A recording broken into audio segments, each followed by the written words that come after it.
بالله من الشيطان الرجيم بسم الله الرحمن الرحيم اللهم صل على محمد وعلى آل محمد وسلم السلام عليكم ورحمة الله وبركاته أمالما magazine di Mali TV fleba oni ansigle anga juma tafsiri kene kan tafsiri mi meke juma magazine di Mali kan na be lase abadenke Abdurrahman Jokulun kunate nuba wole ko sheku bi amina wuli Qur'an suran flana no suratu Bakara o aya keme ani biolon flani kelena la katanye nala mi noya Allah subhanahu wa ta'ala ko bada a'udhu billahi minash shaitanir rajim ya ayyuhallazina amanu ko ya aw mogomunu daleno alala kullu min tayyibati kayef dumuni ke ka bo fen sanu mauna ma razaqnakum anya aw garsige fe mununa washkuru lillahi aka barka da alai in kuntum iyahu ta'buduna na yasro abi alai re jatire bato koro ene ala ko fe min ka ke ni o ke chugola ina fo ni kongo yimina ikanga dumuni ke ni sugune ke yimina ikanga ti sugune ke o bere bi wele ko bato parce que ala o de nyini o ni bolu ke o bebi do bato kono Allah subhanahu wa ta'ala ko inna ma harama alaykum limaitata kika do ala fe munu haramu yayo kan ko o ye suyi ina fo jufai abe famu chugo mi o ye jufai femi na sara ire mo kasro sa kuma doala ko ala yo haramu aka wal damma ani joli koro ni baga kandigara joli mimi suru kanata na do koro kibo o irango du wallahamul qanazir ani leso ala yo fanake haramu wa ma uhilla bihi ligairi lahi ani femunun kandigara kasro uma fagane ala togoy o koro femun fara fenwore togola jowni fenwore togola nga Allah subhanahu wa ta'ala ni fen fo ko e haramu yi faman udu torra ghairi baghin ni mogo deguna wala adin kasro atigita te dansago yi atigita te nege fala ismu alayhi ko jurumu foite o tigi kan o fen fole dunina inna allaha ghafurur rahim kigado alai ya fa baye hine badu ni nyorola faida babe ni nyorola ango Allah subhanahu wa ta'ala ya yira ka fo nka mogo munu dalendo ne alala ay dumuni ke ka bo fen sanu mauna ne ya ugarsike femina aka ala barka da o kan o koro e fen ka sanu toba ni nyoro la be sanu ya e chugo ya fly ere dusugun bi so femina ani i dusugun ti so femina o be do ni nyoro kono ina fo dobe na nono mi sisa o na farigolo adusugun teta be nyugun wala adusugun ba toro donc nono ti ke fen sanu fen toy baye o tigi parce que fen jama me o duni balle do ka bo adama de do mo ka soro haramute ina fo misali la ndori ani kreke de ban nu ba ko escargot o lo site haramuye nga do be nyugun ala donc o lu te toy bay ni kon be nyugun ala dron o lu te toy bay nga ne a haramule no te kli o fen no ko ala ko ay dumuni ke ka bo o lu la ka ala barkada ni ire ado bise ko munundu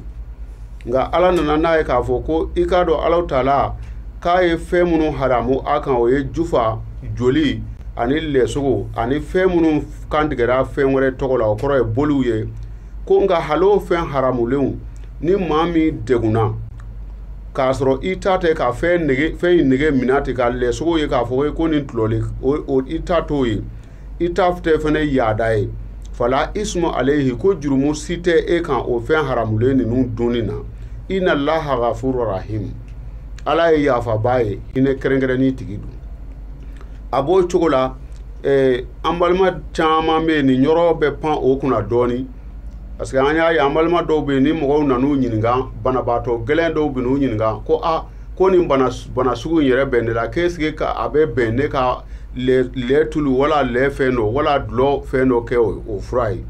ibai u ba pande u ba fo ko alakra ko ale mandung ko fen haramu e ka mando ka bana furama bo ola amba fo o stila moma alakra ka kuma famu uma qur'ane aya ere famu ngo qur'ane suran flana no e suratu Bakara ya aya keme bi wolon flani flana verset 172 o de ba fo ko innama harama alaykum limaita ko ala ye jufa haramu ya aka dakuru ya haramu tulo ma jo fo gafe ko ala ye jufa ke haramu ya aka ane joli suruta ala yo harama kan ani lesogo o haramura ani fɛn minnu kantigɛra fɛn wɛrɛ o kɔrɔ fɛn minnu fara boli la o fana haramura ko nka o k'a dɔn ala y'o haramu ko ni maa o maa degunna kɔngɔ gɛlɛn fɛ k'a sɔrɔ i ma negero bilenya kɛ ko baasi foyi t'i kan o fɛn ninnu dunni na bon n balimakɛ e k'i miiri dɔɔni kɔngɔ gɛlɛn ye maa mun degun ala ko nin fɛn haramulen ninnu dunni tɛ kan baasi ye fiyewu munna a tɛ a kan baasi a kun y'a kana faga a kana sa a ni karantɔ de don bon cogo di bana gɛlɛn ye mɔgɔ min sɔrɔ a fɔra i ye k'a ka bana fura ye nin ye misali la an fɛ yan bana dɔw bɛ yen ko ɲɔni wala dɔw ka ko tulosoni ni o bana bɛ denmisɛnnin na n'i ye dulɔ u ka dulɔ sugu dɔ bɛ yen n'i y'a o tereke a fari la dɔrɔn a b'a ja bon donc nin yɔrɔ b'a yira ala ko o tɛ haramu ye o yɔrɔ la fɛn o fɛn nana don furakɛli kɔnɔ haramuya bɛ taa ka bɔ o kɔnɔ haramu kuma tɛ se ka na ye tugun an b'a fɛ an balimaw ka nin yɔrɔ faamu hali n'a y'a sɔrɔ an ma se ka caman fɔ tafsir rɔ bi hali n'an bɛ jɔ nin yɔrɔ de kan parce que an b'a ye u bɛ mɔgɔ caman don fili la dɔw bɛ taa dinɛma dɔw ɲininka o b'a sɔrɔ bana min b'u la ala ye fɛn minnu fɔ k'olu haramulen don a bana in fura bɛ o la mɛ dɔnniba in ka dɔnni dɔgɔya kosɔn ale b'a fɔ ko ko nin tɛ kɛ k'a furakɛ ko silamɛ tɛ furakɛ nin ye kuranɛ aya jɛlen de b'a f'i ye ko fɛn o fɛn ye haramu ye ni kɔngɔ gɛlɛn ye maa min sɔrɔ k'a sɔrɔ dansago tɛ ko baasi si tɛ e kan o dunni la minnu fɔlɔ ye fikiw dilan olu fana ye nin yɔrɔ fɔ ko hali n'i taara kungo kɔnɔ kɔngɔ bɛ ɲini k'i fa ko n'i ye jufa ye ko i bɛ dɔɔnin tigɛ a rɔ ko nka i kana na ni fɛn ye so mɛ o bɛɛ ye u fana kumana n'u ka dɔɔniw danyɔrɔ ye a waati la kuma lasurunya na n balimakɛ bana ma n'i sɔrɔ n'i taara dɔkitɛri fɛ wala furakɛlikɛla fɛ n'a ko k'i ka bana fura ye nin ye haramuya ko kuma tina o yɔrɔ la bilen o ye fura ko kuma nalen ye parce que bɔ kɛra dumuni bonda kɔnɔ sisan tɔgɔ de bɛ fɛnw falen i n'a fɔ misali la ni i ko muso furu ani kanu a bɛɛ ye kɛcogoya kelen ye mɛ tɔgɔ dɔ de bɛ u bɔ ɲɔgɔn na sisan donc ni banako nana yɔrɔ o yɔrɔ haramu ko kuma taara ka bɔ yen pewu bɛɛ k'o bila a hakili la maa minnu bɛ mɔgɔw bagabaga k'a fɔ ko ko nin haramulen don ko alakira ko furakɛli tɛ kɛ ni nin ye a tigi ma alakira ka kuma faamu a b'a fɛ ka mɔgɔw don fili la wa ni maa o maa sara o cogo rɔ k'a sɔrɔ a furakɛli ma kɛ min y'a don fili la o b'a a jurumu sɔrɔ parce que alakira ko k'a manto ka bana fura ti bɔ haramu rɔ o kɔrɔ ye bana mana na dɔrɔn haramuya ko kuma tɛ yen bilen ka i tugu dumuni ko la kɔngɔ t'i la foyi ka taa fɛn haramulen dun o de fɔra nka ni bana nana o tɛ k'an bilen haramu ye an tun bɛ fɛ k'o yɔrɔ de walawala ka taa ɲɛ ala subahana wa taala ko inna lezina yaktumuna ma anzalallahu minal kitabi ko maa minnu ye fɛn dogo ala ye fɛn min jigin kitabu la wa yashtaruna bihi samanan kalina u y'u yɛrɛ ka diɲɛ nafa ɲini ni o dogoli ye ulaika ma yaakuluna fi butunihim illa nar ko tigiw tɛ ka foyi dun u kɔnɔbara la fɔ n'a kɛra tasuma ye wala yukallimuhumullahu yawmal qiyamati ko alkiyama jɔ don ko ala tɛ kuma o tigilamaw fɛ kiyama walawalali dɔw bɛ yawmal qiyama ko kuma in fana na parce que yawmal qiyama arabukan na a kɔrɔ ye ko jɔ don yawmal qiyama ba bɛ yen n'o ye saya kɔfɛ kiriw tigɛ don ye nka diɲɛ yɛrɛ kɔnɔ yan adamaden kelen kelenna bɛɛ fana ka yawmal qiyama bɛ yen adamaden kelen kelen bɛɛ sigi kɔnɔ don dɔ bɛ na i mɔ o don sigili tɛ se ka na fiyewu a bɛ o ye ka yawmal qiyama ye misali la a ka kɛ i bangebaa dɔ wala i ka maa sɛbɛ dɔ bana wala an ka k'i woloden yɛrɛ min ka di ye kosɛbɛ kosɛbɛ bana sugu dɔ nana o sɔrɔ e ye wari sugu bɛɛ don a la a fɔra ko dɔgɔtɔrɔ spécial minnu bɛ yen i taara n'a ye olu fɛ nka a b'olu fɛ halisa i ɲɛ b'a la i ma da la n'a bɛ bɔ bana in na e tɛ se ka sigi bilen e tɛ se ka jɔ i kɔnɔ guwanlen bɛ to ten o ye kiyama dɔ ye donc yawmal kiyama kɔrɔ ye ko jɔ don a bamanankan kɔrɔ ye jɔ sigiyɔrɔma ka ca diɲɛ kɔnɔ fo cogo wɛrɛ la i bɛ fanga la e nana ye mankan wulilen ka don i ka fanga rɔ fanga mana se yɔrɔ dɔ a tɛ se ka minɛ a tɛ se ka bila o ye ka kiyama de ye sisan nka n'a y'a sɔrɔ i ye ɲumanw kɛ ala yɛrɛ bɛ filɛ ni filɛ hinɛla ye o kɔrɔ ye a bɛ bɔda dɔ k'e ye i bɛ bɔ daba fɛ donc kiyama sigiyɔrɔma ka ca nka o kɔrɔ tɛ kan ko lahara jɔ kiyama ten ala ko maa minnu bɛ fɛn dogo fɛn minnu ni ala y'o jigin a ka kitabu kɔnɔ k'o tigi u yɛrɛw ka nafa ɲini kosɔn k'u tɛ ka foyi dun u kɔnɔbara la fo tasuma ko wa lahara jɔ don wala kiyama jɔ don ko ala tɛ kuma olu fɔ wala yuzakihum ko wa ala t'u lasanuya fɛnɛ wala hum azabu alimu ko wa tɔɔrɔ b'u kan min bɛ maa dimi kosɛbɛ ulaika allazina ishtaraw dalalatu bil huda kolu de mogo ye munu ye yele fale dibila o koro ye uye fen sanuma fale nogola wal azabul maghfirati utlala ka toro uyo fale yafala ukanga yafa sororo mu uyo fale toro la fama istabarahum ala naru ko ako kabago du kon mogo nun sabalila tasma kan chugo disa zalika bi ana laha nazala li kitabi bil haqi ko abo chugo la parce que Allah taala ya ka kitabu jigini tiaye inna lezina iktalafu fil kitabi ko mogo munu nye fongo nyogo nya uke kitabu la fi shikaki baidi ku be sigaro min yoro ka jan fongo nyogo nya do ina fa mala yoro munu kan san kurana aya chamambe munu ma ira fen jaman fo mogo do marse ko famu ka famu ya dogo ya la o ba nyini ka jo no filila mko mese kuma nga yana nga tafsiri kunje mao mani bana gele yisro a fore ko karsare beni bana infura don mogo min ya fe ko karsa ba do e dana mai itaro tigi fe ni dana yayi amana fe min demo ko e furai e mogo te ka fo ko ni handa garani madaka e bana fura ke la redu I dumuni ke la te ala yo fo ko jeya suratu bakara aya kemeni biwolon flani flana la kana se kemeni biwolon flani sabanam ni mogo mi madala ni tradition be mi molo kanwo kano ikatata ka laje ala ko ni mao ma deguna fe munu nyi haramu ye ko basi site e kan olu wale yali la ka kongo sababula wala ma bana sababula Allah subhanahu wa ta'ala taranye suratu bakara aya keme ani biwolon flan ani worona amina wulio amina taye lesal birru an tuwallu wujuhu qibla al-mashriqi ko nyumanya te iki joki nyesi korofe wala magribi wala maki joki nyesi klebife lakina ko nyumanya re man amana billahi ni mami dara ala la dana ya yirela wal yawmil akhir ka da dona ba to ya ka jan adoye saya kofa adoye yana yere ka sa ide umina ke chugo de yere si to bina ke chugo do fana dona ba do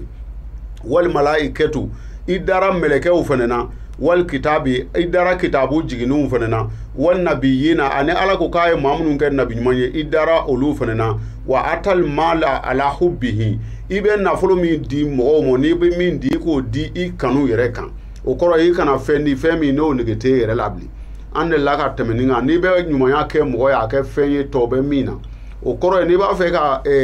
fanda son worla kana droma fla damosa abe hali jisuma soro biwa ngo ala hubbihi ko ire kanu kan o koro mi fenya moye donc nga kuranere do abena tiane ngalo foro parce que talenye fa abeni nyoro be fo mamunu me fendi feminten na fanya ka soro asedu miye uluka dili fenti mina fiu ala to mina na bolo fiu donc ala be ka o signale anga amina ta se amonyefe ko ani mogomunu mukan na folo di u yeraw janye kan zul kurba u balmasrumo wal yatima ni yatime umo wal miskina ni desabato wa ibnu sabil u bidili ke fene tama deumo wa sa'ilina ani mogomunu yala to bina kaya de alamo wa fil rikabi ani mogomunu yere nute yalanga u doni do goloko doro ibasro doka jurubela I deguni do horonya kele doni yekun chogo tebulu nga vraiment abe fo mo ko rikabu ani ikele ko tigila ma don sisa katinga dili ko mo ima do mo wa akamu solata ima seli jolire bina ke laba en yorola wa ata zageta jaga dili fene iko ke wal mufuna bi ahadihim ibe layru munun ta mo ye iko layru dafa iza ahaduni layru ta iko lu dafa wa sobirina ani sabali baw fil basai toro wati wadorai ani degun wati wa hinal basi ani basima ko no e ko munun de herae ulaika lezina soda ku ko re mo e munun yu ka dana ya chantiya wa ulaika humul mutakuna ko wa ulure mo e munun misra alani Allah subhanahu wa ta'ala e kuma do foni nyoro la nafa bele bala adama de kilingele be akoko ki joki nyesi korofe wala tlebi fe ko te nyuma yaire ina fo bi ebo o nyogo na misali ye fambefi ni misiri wele la ibe mo grinto e kiri amita misiri la ala ko te nyuma yaire ko nyuma nya de ye mo mi daledo alala ni lahara jodo dona bala yomil akiri koro e ka do la ba saya ko fela bola yere sila ba wati bola yomil akiri koro idale do la wal malaikata ni melekew wal kitaba ni kitabu wan nabiyina ni nabimo ko ni dale dolu la ɲumanya de e mana da olu la sa k'i ka nga mun de kɛrɛ ko wa atamalu ala hubbihi k'i ka i ka nafolo di i yɛrɛ kanu kan i bɛ fɛ ka hɛrɛ min kɛ mɔgɔ ye a kana kɛ dagabɔndala ye dɛ i y'a fanda dɔ kome a sigin tɛ n'a ye a ma jɔ ne ye ka wari dɔ ŋaninke misali la n'a tigi ka nasɔngɔ ye 200 ye tile kɔnɔ ni se yɛrɛ b'i ye ka 600 ŋaninke k'o da malobɔrɔ kelen kan k'a sɔrɔ ale m'i deli dɛ ka o do bololɔ ka taa se fɔ fandankɛ yɛrɛ ma a ka so k'o d'a ma ko nana nin di ma i ka nin da ka dugawu kɛ a bɛ fɔ o de ma ko k'a di ala hubbihi mais mɔgɔ minnu bɛ girin bi kirikara kiri u bɛ taa misiriw la i b'a fɔ ko fɛ i bɛ mun kɔlɔsi u la bi a caman bɛ yen n'i y'o kɛtɔ ye ka 1000 mago ɲɛ a balima silamɛ wala fantan ye o b'a sɔrɔ saraka de fɔra ye a fɔlen don a ye ko i ka saraka ye nin ɔ ala y'o de ci ka bɔ yen kabi san 1000 ni ko ka nafolo de di ala hubbihi i yɛrɛ kanu kan k'a sɔrɔ mɔgɔ ma f'i ye ko saraka bɔ foyi ka wari bɔ k'a di fantan ma i yɛrɛ kanu kan a y'o fɛnw de cité ka na n'o nana jɔ 177 na k'a fɔ ko o tigiw de ye ala ɲɛsiranɲɛbaw ye mutakuna arabukan na mutakuna kɔrɔ ye n'a fɔra i taatɔ dugu dɔ la ko polisiw bɛ nin yɔrɔ la sɛbɛn nun t'e kun e bɛ o sira yɛrɛ bilali min kɛ k'a bɔ sira wɛrɛw fɛ a bɛ fɔ o de ma mutakina ka kojugu invité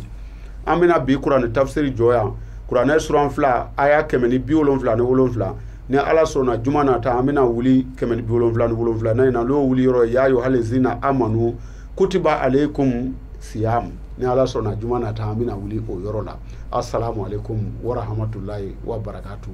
an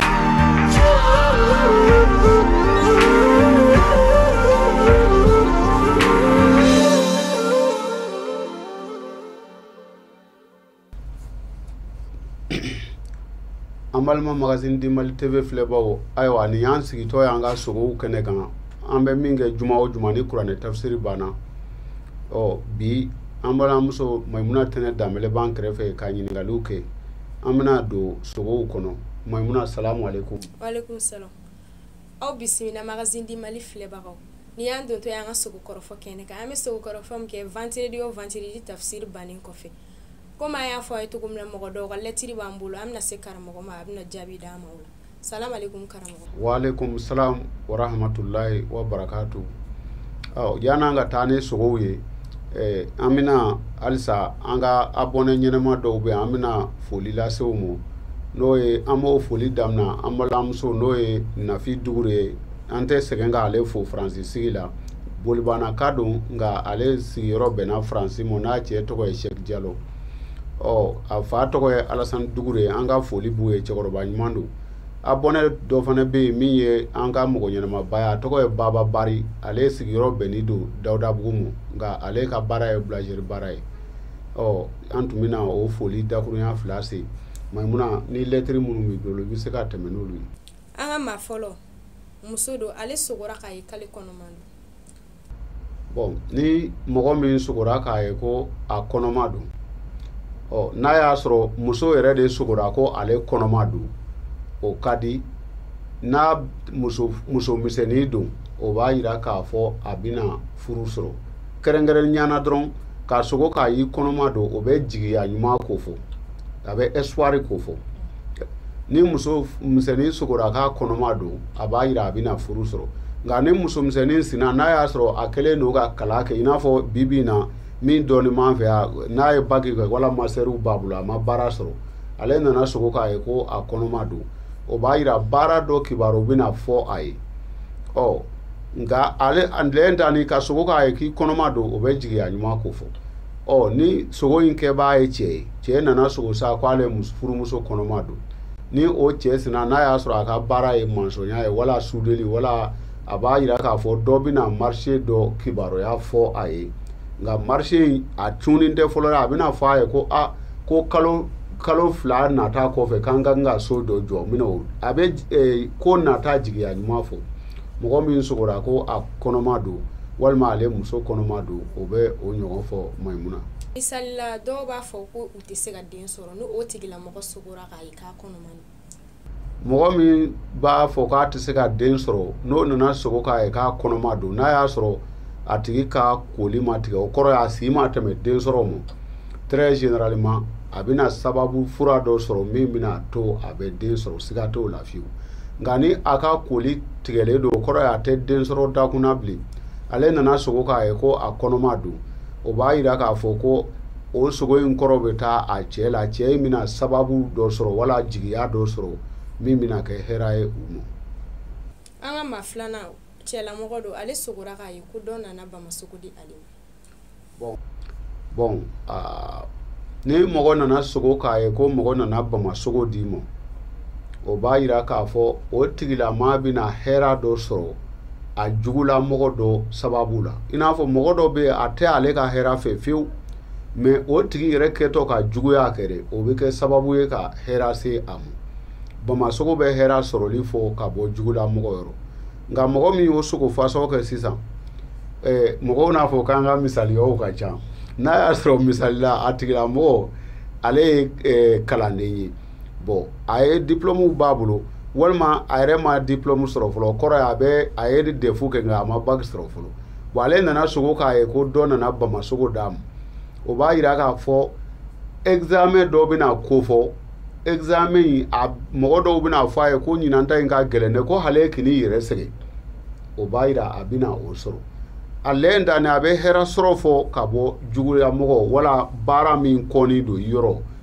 ka hɛrɛ sɔrɔ yɔrɔ a b'o o ɲɔgɔnnaw ko fɔ parce que yɔrɔ dɔ bɛ yen fɔ k'o walawala juguya n'a fɔra jugu mɔgɔ caman bɛ juguya in bila dɔrɔn k'a fɔ n sigiɲɔgɔn dɔ wala n kɔrɔmuso den tɛ n fɛ juguya t'o dɔrɔn ye o misali la sisan mɔgɔ minnu bɛ duguba kɔnɔ n'u bɛ kalanw sira kan n'i ko sisan k'o dɔ ka taa kɛ sɛnɛkɛla ye fɔ village la o ye juguya dɔ ye o jugu wɛrɛ tɛ o tigi la n'o tɛ o nka kuma dɔ la a bɛ t'o daminɛ dɔrɔn a bɛ hɛrɛ sɔrɔ k'a kɛ fɛn ye ka fa bɛɛ kɛ sababu hɛrɛ ye juguya bɛɛ tɛ adamaden nka juguya dɔ ye i yɛrɛ bɛna bila ko dɔ kɔnɔ min tɛ e ka ko duman ye nka i ka hɛrɛ b'a la a bɛ se ka o ɲɔgɔn fana fɔ. misalila n'a a kun kɛra muso denmisɛnnin ye a sogora k'a ye ko dɔ ye bamasogo in d'a ma. e ka ɲininkali ɲana kojugu Mayimuna muso denmisɛnnin mana sogo ko dɔ ye bamasogo d'a ma cɛ dɔ bɛna bɔ a nɔfɛ furu la cɛ ni se b'a ye a t'a fɛ ka cɛ in ye a yɛrɛ ko sɔrɔ Andrɛ joli b'a la cɛ in ko bɛ goya muso in ye nka ni a donna cɛ in ka furu la u bɛna fa bɛɛ kɛ nafolo ye ka sankansow jɔ fa bɛɛ fɛ i b'o ɲɔgɔn caman yɛrɛ ye bi i bɛ taa sɔrɔ nafolotigiba dɔw bɛ a muso ɲɛ tɛ se ka jɔ a la i b'a sɔrɔ n'i taara muso yira ko cɛ in muso ye nin ye e yɛrɛ dɛmɛli bɛ ban nka o b'a sɔrɔ muso in furu kuma i b'a sɔrɔ a muso in ko man ni cɛ ye parce que muso in ale yɛrɛ bolo a valeur ka bon donc musomisɛnnin ka sogo k'a ye bamasogo dira a ma a bɛ cɛ min ko ka go a ye o dɔ bɛna bɔ a kɔ furu la nka hɛrɛ bɛ sɔrɔ furu in kɔnɔ mɛ ka dɔ fara kuma kan Mayimuna n'a y'a sɔrɔ muso in furulen don i n'a fɔ denmisɛnnin don nka a furulen don ale nana sogo ko dɔ ye bamasogo d'a ma o b'a yira a bɛna den dɔ sɔrɔ den nin bɛ kɛ den cɛjugu ye maa si tɛ den nin ye k'a bɛ ko diya i ye nka a b'o wolo dɔrɔn u ka du bɛ se ka hɛrɛ sɔrɔ ten o ye o tigi ka sogo kɔrɔ ye Mayimuna. an ka maa sabanan maakɔrɔba dɔ don ale sogora k'a ye ko zon don n'a fɛ. bon ni maakɔrɔba sogora k'a ye ko zon don n'a fɛ n'a y'a sɔrɔ banabaatɔ bɛ du sina o kɔnɔ ni zon donna a ye fɛn dɔ ta ka bɔ ni ala ma fara an kan o banabaatɔ bɛ faatu mɛ ni zon nana don mɔgɔw y'a fɔ ko ko zon u y'a gɛn kirikarakiri u ye bere kɛ ka zon in gosi fɔ zon yɛrɛ sara o b'a yira bana bɛna cun dɔ kan i b'a ye don dɔw du dɔw kɔnɔ mɔgɔw bɛ sin ka wuli ni tulokan ye a bɛ fɔ ko mun kɛra ko ko tension bɛ ka karisa seri ka bin mɛ sababu dɔ bɛ sin ka sɔrɔ dɔrɔn sɔɔni i b'a mɛn ko k'a nɔgɔyara k'a kalibira donc k'a ye zon donna du kɔnɔ a ye fɛn dɔ ta ka bɔ banabaatɔ bɛ du min kɔnɔ o b'a yira banabaatɔ in bɛ faatu mɛ n'a ma fɛn sɔrɔ ka bɔ fo mɔgɔw ye so in mɔgɔ fa sara o b'a yira fura teliman bi sɔrɔ banabaatɔ in ka bana la Mayimuna. misali la n'a donna so kɔnɔ ka sɔrɔ a ma fɛn ta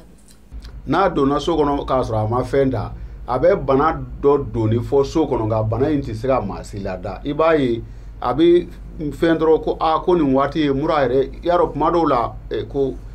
pali giripu i n'a fɔ nɛnɛ daminɛ waati wala a bantɔ bana fiɲɛ bana fasɔ minnu min na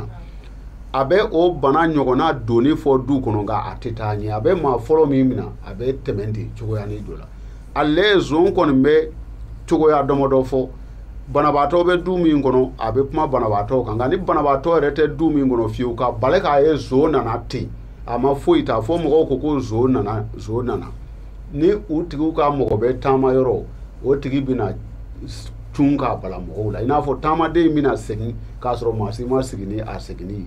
ye zo donni du kɔnɔ a ma fɛn ta a b'o o ɲɔgɔnna fɛnɛ fɔ. an ye faamuyali sɔrɔ o la ni ne kun y'an k'o lɛtiri bon komi waati t'an bolo bi kosɛbɛ ka da an jɛɲɔgɔnkɛ n'o y'an ka kameramani ale fari mana la an bɛ dugawu kɛ ala ka lafiya k'a ye an yɛrɛ fɛnɛ dusumakasalen don ko la o de kosɔn bi sogow tɛna cɛya nka cɛkɔrɔba kelen bɛ yen an bɛna ale ka sogo kɔrɔfɔ teliya rɔ ka sɔrɔ ka wuli cɛkɔrɔba in sogora k'a ye ko ale ye sugunɛ kɛ a sidila rɔ a kɔnɔ ganna la kosɛbɛ o tɛ jɔrɔnakoba ye k'a sɔrɔ k'a ye k'a ye sugunɛ k'a sidila rɔ o b'a jira k'a fɔ a bɛna wari dɔ bɔ k'a don a furumuso kungo dɔ la o cɛkɔrɔba kana jɔrɔ o tɛ baasi ye mɔgɔ min tun bɛ ka ɲininkali ninnu kɛ o ye Mayimuna Tɛnɛ Danbɛlɛ an b'a fɔ kosɛbɛ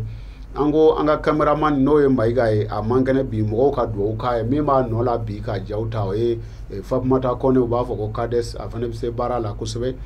min b'ale nɔ la ordinateur kunna o ye Awa Tarawele bi ta tun ye maa naani baara ye assalamu alaikum wa rahmatulahi wa barakatuhu Mayimuna i bɛ se ka foli labanw kɛ. a kana ɲinɛ k'an ka video ninnu partage k'a like surtout ka abonné an ka page la magazine di Mali n'o ye magazine di Mali YouTube sanfɛ na aw taara yen nɔ a b'a taper Tafsir. bon komi Mayimuna ale jɔra sira la an bɛna latɛmɛ ni an ko tuma bɛɛ n'aw b'a fɛ ka magazine di Mali a émission complet lajɛ a bɛ don YouTube kɔnɔ k'a sɛbɛn magazine di Mali.com ni a ma an ka fɛnkɛ in ye a bɛ sɔrɔ k'a sɛbɛn ko Tafsir n'i y'a sɛbɛn ko Tafsir dɔrɔn i b'a ye an ka fɛn ninnu bɛɛ bɛ na bon ni donna fɛnɛ ni mago bɛ sogo dɔrɔn de la i mana don i b'i ka fɛn sama ka taa ɲɛfɛ an ka émission kunfɔlɔ ye kuranɛ Tafsir ye a tilancɛ ye sogo kɔrɔfɔ ye a laban ye bamananw ka tɛmɛfiɲɛ ye mais waati n'a koron kosɔn an tɛna se ka bamananw ka tɛmɛfiɲɛ yɛrɛ kɛ bi nka an bɛna a signalé ka bila bi an tun bɛ fɛ ka kuma bamananw ka tɛmɛfiɲɛ min kan d'accord an ka cameraman ko an ka bamananw ka tɛmɛfiɲɛ kɛ bi an bɛna kuma fɛn min kan Mayimuna o ye dugutaadon ye bamananw ka jatew la walima tɛmɛfiɲɛw la ko kɛdonw ni kɛ waatiw tun b'a la kɛrɛnkɛrɛnniyana n'u tun bɛ taa dugu la o dugutaa cogoyaw ka can ne b'a fɛ ka wa furusira taama o dugutaa bɛ yen n b'a fɛ ka wa jago taama o dugutaa bɛ yen baani kɛra nin yɔrɔ la n b'a fɛ ka taa ye o dugutaa bɛ yen bamananw ka tɛmɛfiɲɛw la ni u tun bɛ taa sangafow la don fila tun bɛ yen u tɛ sɔn ka sangafo kɛ o la fiyewu i n'a fɔ sibiri tubabuw ko samedi walima araba tubabuw ko marikiridi u tun tɛ sangafo kɛ o la ka d'a kan bamananw ka tɛmɛfiɲɛ la olu ye don manfila ye don manfila kɔrɔ ye fɛn min bɛ kɛ seɲa fila ni hɛrɛ ko don a bɛ kɛ seɲa fila ni tɔɔrɔ ko don a bɛ kɛ seɲa fila o kosɔn samedi don ko dugutaa banni la u tun tɛ sɔn fiyewu sangafo la u tun tɛ sɔn o ma fiyewu araba don manfila cogoya ni samedi ta tɛ kelen ye samedi don ni ko kɛra a bɛ dafa seɲa fila légèrement mais araba don ko min mana kɛ ale dafa filanan de ka jugu ka tɛmɛ fɔlɔ kan i n'a fɔ samedi sisan an k'a kɛ ni ne nana 10,000 ni e Mayimuna samedi wɛrɛ i b'a sɔrɔ a bɛ dafa fila n bɛ se ka hali dɔrɔmɛ 100 d'e ma o y'o a bɛ kɛ a dafara fila o nka wari in kɔni man ca mais araba ta de ni ne nana 10,000 d'e ma araba i b'a sɔrɔ araba wɛrɛ a bɛ sɔn ka se miliyɔn ma o de kosɔn araba ye don manfila min ye c'est très lourd ka tɛmɛ dɔw kan tubabukan ka ɲi wa voilà donc bamananw tun fɛ banni la u tɛ t'o kɛ araba ni samedi mais n'u tun bɛ taa hɛrɛ kow la u yɛrɛ b'a dɔn fɛn min tɛ lupe fiyewu n'i taara ko min na n'a bɛ ɲa u b'o kɛ o bila samedi donyaw kan i n'a fɔ balimasira taamaw n kɔrɔmuso bɛ nin yɔrɔ la n tɛ ka taa bana foli la dɛ nka n kɔrɔmuso bɛ yen n famana kɔ n bɛ taa ɲɛ d'a kan u b'o kɛ samedi ani araba parce que madama i bɛ taa balimasira bɔ samedi ni araba toujours o sira in bɛ to selu n'u tun bɛ taa jago taamaw la o taama caman bɛ yen u tun b'olu kɛ ni alamisa sɔgɔma joona walama alamisa yɛrɛ sa alamisa jago taamaw la u tun b'o kɛ u tun tɛ sɔn walima hali ni alamisa wulada don nka n'u ma ɲa ko u bɛ bɔ juma u b'a to fɔ juma ka jigin u tɛ sɔn ka taa juma sɔgɔmada ka d'a kan u ka jate la u b'a fɔ ko juma ka girin min ye tarata ye u ka fangaw sigili i n'a fɔ ni a fɔra sa ko maa dɔ kɛra faama ye u b'a fɛ ka t'o fo misalila dugutigi wala fɛn dɔ très généralement u tun bɛ tarata sugandi parce que tarata faama ko ka taa faama fo wala maa min ka ko ka bon ka t'o fo o tun ka ɲi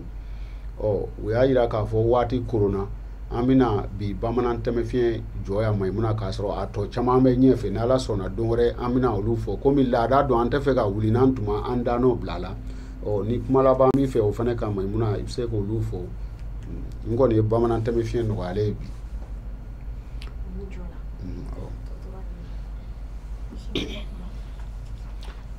Ayiwa bi kuma in jɔra nin yɔrɔ la ka foli lase an lamɛnbaaw ani an lajɛbaa bɛɛ ma a kana décourager ka abonné magazine di Mali kan fɛnɛ ka lettres bila kana fili minnu b'a la ani minnu b'a la ɲa k'an bilasira. Salamu alaikum wa rahmatulahi wa barakatuh.